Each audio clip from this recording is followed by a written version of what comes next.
Hii ni kwa wale ambao wanatumia chumvi nyingi.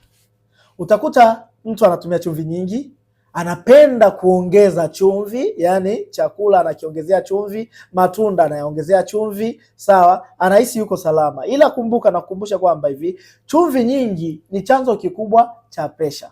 Chumvi nyingi inasababisha mapigo yako ya moyo kubadilika. Chumvi nyingi inaathiri mishipa yako. Chumvi nyingi imesababisha watu wengi kuishi maisha ambayo hawayataki leo, jambo ambalo ungeweza kulidhibiti mapema. Hivyo basi, kama wewe una changamoto ya presha au hutaki kuja kuwa na presha, hakikisha hautumii chumvi nyingi. Na hata ukipika, hakikisha hata kama ulisahau kuweka chumvi, usitumie chumvi ya nini? Ya kuongeza. Hivyo basi, leo hii nipo kwa ajili ya kukupa tips mbalimbali za kiafya, nipo kwa ajili ya kusaidia wewe uweze kupata elimu zaidi. Usiache kufollow, kulike na kushare ili watu wengi wapate elimu hii.